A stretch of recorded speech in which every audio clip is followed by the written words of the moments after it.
Good afternoon. We are at the Chisholm property. We're going to be completing a repairability test. I'll give you an overview of the property. We'll be on the back slope, which is northwest. We have this wind damage shingle that we'll complete the repairability test on, and we'll see how it affects all of those surrounding shingles. I'll give you an overview of those before we get started, all of which could potentially be damaged during the repairability test. So we'll take another look once we are complete and see those results. For my tools, I'll be using a putty knife, roof snake, flat bar, and hammer. And then we have this square that we'll use to give us a visual for 45 degrees. Just get the camera set up, and then I'll slide that square underneath the damaged shingle.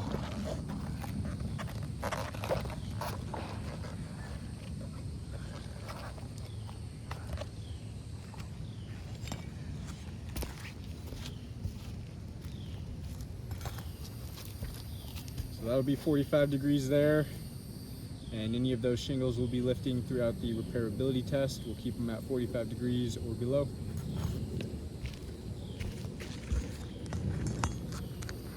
We'll start by getting all of those shingles unsealed. We'll use the putty knife to unseal the top shingle.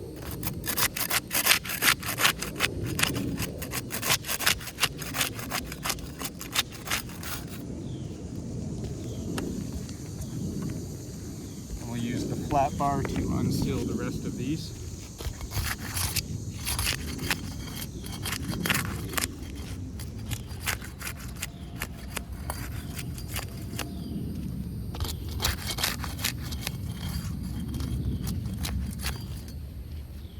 Now we'll start removing those nails.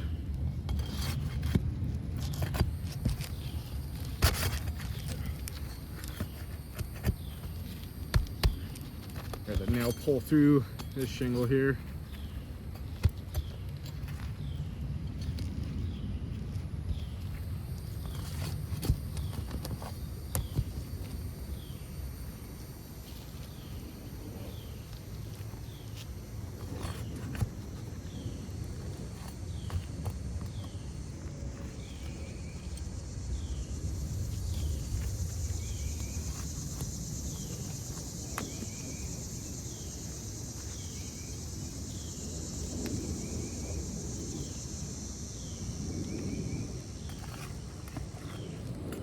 The nail pull through on this one here as well. Those nail pull throughs, those are going to be damaging the shingle that they're pulling through, fracturing the matting. Take a closer look at all of those once we're all complete as well.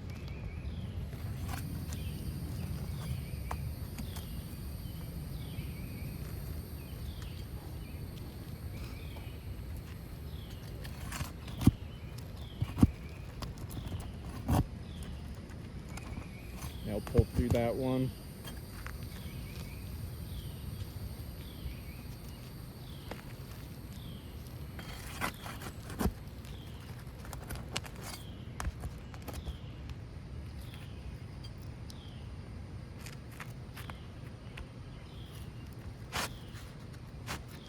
All right, we got all of those nails. We'll go ahead and simulate an actual repair.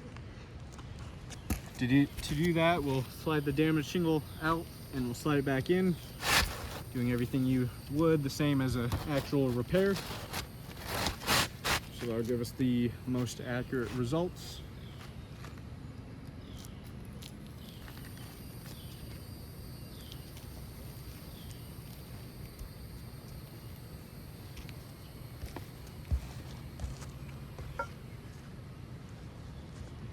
Start getting some nails back in there now. We'll be using the roof snake to drive those nails in.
All right, we are all complete with that repairability test. Give you another overview of all of those surrounding shingles.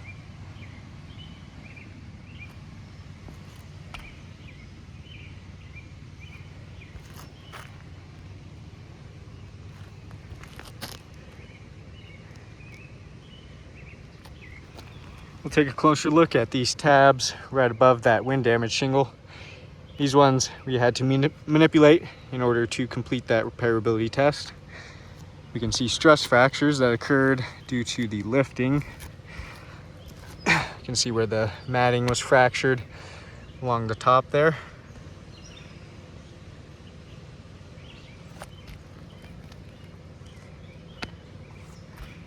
Those stress fractures are going to be damaging the integrity of the shingles, making them weaker.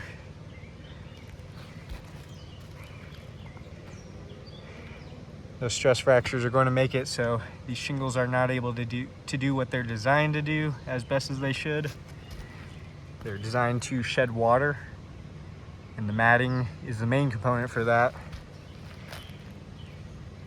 So with those stress fractures that occurred on all of these shingles, that's going to compromise the water shedding capabilities. I'll take a look underneath, see if we're seeing any mat transfer, and take a look at those nail pull-throughs. Looks like we can see some mat transfer.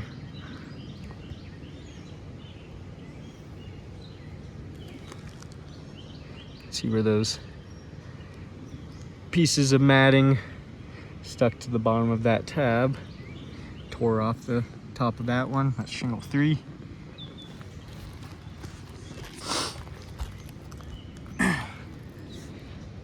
Have some more mat transfer along the bottom of that shingle, or top of that shingle. Right there as well. You have all of those pieces there. You can see all of that fractured matting from the nail pull-throughs. A bunch of exposed fiberglass.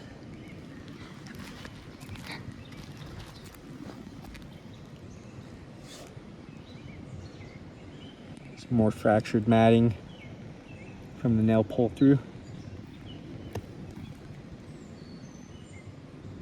Mat transfer along there.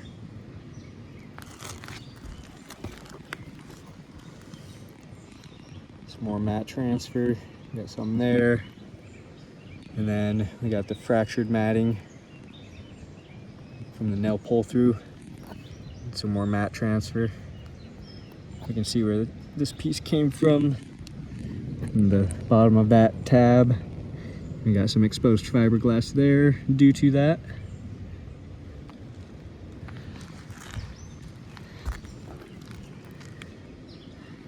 Mat transfer here. Fractured matting from that nail pull through.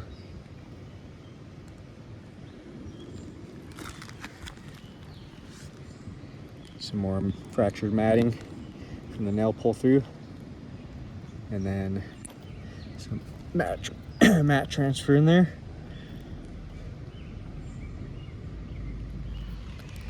So we had shingle 3 damaged with that mat transfer, and then one tab on shingle 5 with mat transfer and stress fractures, shingle 6 and shingle 8. So we have 4 additionally damaged shingles just from if we were to repair one wind damage shingle, and those damages are going to be caused for potential water intrusion. So I do not believe repairs are feasible to this roof. The wind damage is very widespread. We have it all over this roof, every single slope. You can see very widespread wind damage. And we can see from this repairability test what all those repairs are going to be left with. Those surrounding shingles are going to be left with damages like this. And this insured will have potential leak hazards all over their roof.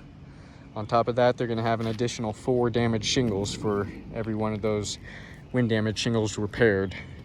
I do not believe that would be indemnification, leaving the insured with more damaged shingles than they previously had, along with all of those leak hazards.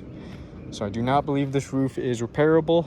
I will chalk up all of those damages and get some better photos of those. Thank you for your time.